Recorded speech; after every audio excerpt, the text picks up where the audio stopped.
فرمایا ہے اللہ تعالیٰ 3 اشخاص کی وہ کتنی ہی فریاد کرے ان کی فریاد سنتا ہی نہیں۔ ایک ایسا شخص جو اپنی بیوی کے ہاتھوں نالا ہے، وہ کج خلق ہے یا جو بھی ہے اس کے اندر، یہ سب ہے، روتا رہتا ہے، اس کی شکایت طلاق نہیں دیتا، تو اللہ اس کی بات نہیں سنے گا۔ جب میں نے تمہارے لیے دروازہ کھولا ہوا ہے کیوں نہیں اسے اختیار کرنا؟ اللہ تعالیٰ جو ہے اس کے لیے بھی ہو سکتا ہے بہتر شکل پیدا کر دے، تمہارے بعد اللہ اسے کوئی بہتر شوہر جو اس کے ساتھ موافقت رکھنے والا ہوا اللہ اسے عطا کر دے، تمہیں بھی عطا کر دے۔ اسی طریقے سے ایک شخص ہے جو قرض دیتا ہے، نہ تحریر لیتا ہے نہ جو ہے اس کے اوپر گواہی کرتا ہے، بعد میں روتا ہے۔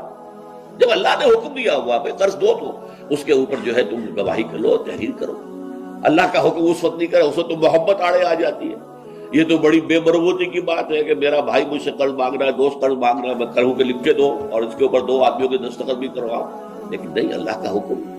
اب اگر تم نے وہ حکم نہیں مانا اب مت رو، اللہ تعالیٰ تمہاری جو ہے وہ جو بھی تمہاری فریاد نہیں سنے گا۔ یہ میں روایت آپ کو سنا دیتا ہوں۔ وقد روا شعبۃ عن فراس من الشعبی عن ابی بردہ عن ابی موسیٰ قال ثلاثۃ يدعون اللہ فلا يستجیب لهم۔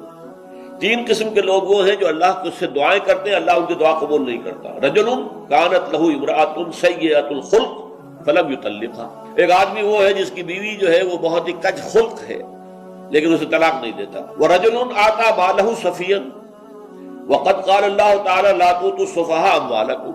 اور ایک ایسا انسان جو کہ کسی نادان ناسمجھ کے حوالے اپنا مال کر دیتا ہے، جبکہ اللہ تعالیٰ کا حکم ہے کہ ناسمجھ لوگوں کے حوالے اپنے مال نہ کرو۔